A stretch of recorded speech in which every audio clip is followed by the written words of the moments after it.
नमस्कार मंडळी, चला आज आपण बघूया बटाटे वडे कसे बनवायचे ते. मी कसे बनवते ते तुम्हाला दाखवते.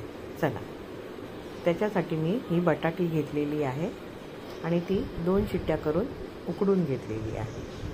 उकडून थंड झाल्यावर त्याची सालं काढून घ्यायची. हे बघा, बटाटा छान उकडला गेला आहे आणि आपण आता ते मॅश करून घेऊया.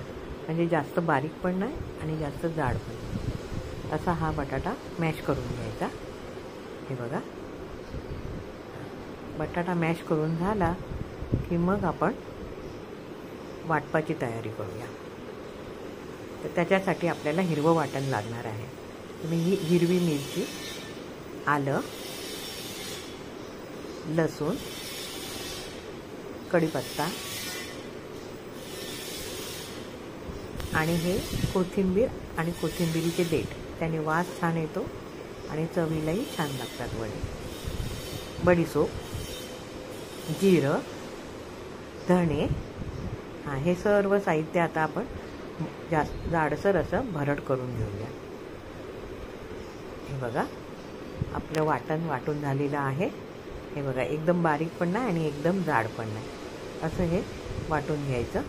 आणि मग एका साईडला गॅस चालू करून गॅसवर कढई ठेवून त्यात थोडंसं तेल टाकायचं आणि त्यात ही उडदाची डाळ घेतलेली आहे ती टाकूया फोडणीमध्ये. राई टाकूया आणि हिंग. हिंग हे पोटासाठी चांगलं असतं आणि वड्यामध्ये टाकल्यामुळे वड्याचीही चव छान लागते. आता हिरवं वाटण टाकून फोडणी छान परतून घ्यायची. खमंग वास येईपर्यंत फोडणी छान परतून घ्यायची. त्यातच हळद, साखर थोडीशी आणि मीठ हे टाकून परत एकदा परतून घेऊया फोडणी. फोडणी छान परतून घेतलेली आहे. ही बघा, अशी ही फोडणी तयार करून घ्यायची आणि मॅश केलेल्या बटाट्यामध्ये चवीप्रमाणे मीठ टाकायचं.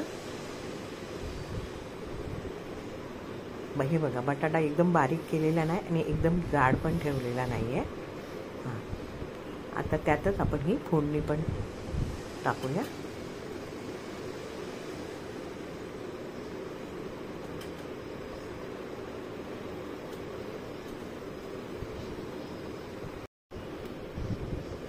हे बघा, हिरवं वाटण बटाट्यावरती टाकून झालेलं आहे. आता त्यावर आपण हिरवी कोथिंबीर, हिरवीगार अशी कोथिंबीर टाकूया आणि हे सर्व साहित्य मिक्स करून घेऊया. छान एकजीव झालं पाहिजे असं मिक्स करून घ्यायचं. बटाटा आणि हे हिरवं वाटण छान मिक्स करून असं घ्यायचं. हे बघा, एकजीव छान झालेला आहे, छान मिक्स करून घेतल्यामुळे. आणि ह्याचे असे छोटे छोटे गोळे करून त्याचे चपटे करून घेतले आहेत. हे बघा, आकार आपल्याला जो हवा तेवढा त्या आकाराचे आपण वडे करू शकतो, मोठे छोटे. ह्याप्रमाणे अशा वडे करून घेतलेले आहेत. हे बघा, तुम्ही म्हणाल एवढे वडे? आज माझ्या नातीचा वाढदिवस आहे ना. वड्यावरील आवरणाचं साहित्य बघूया. त्याच्यासाठी मी हे बेसन घेतलेलं आहे. हे बघा, आणि त्यात 2 चमचे एवढं कॉर्नफ्लॉवर घातलेलं आहे. कॉर्नफ्लॉवर नसेल तर तुम्ही तांदळाचं पीठ घातलं तरी चालेल.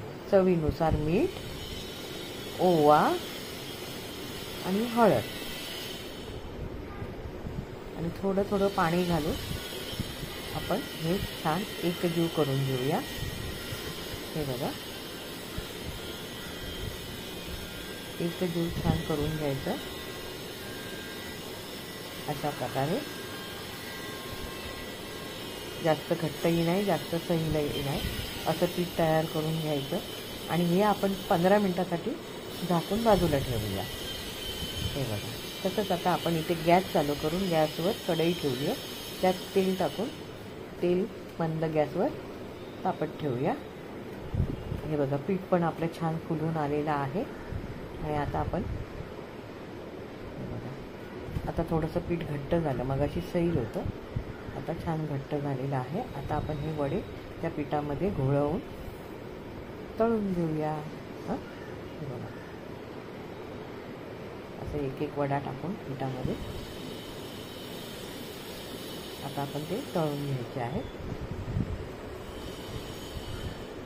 गॅस मंद, जास्त फास्ट पण नाही, जास्त स्लो पण नाही, मीडियम गॅसवरती आपल्याला हे वडे तळून घ्यायचे आहेत.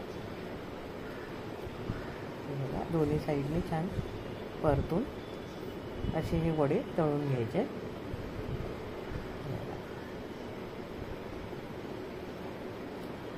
कॉर्नफ्लॉवर घातल्यामुळे वड्यांचं आवरण छान होतं आणि तेलही कमी लागतं. हे बघा, असे आपण वडे आता सर्व तळून घेऊया. अशा प्रकारे आपले वडे आता तळून झालेले आहेत. आता हे काढून घेऊया आणि सर्व करूया.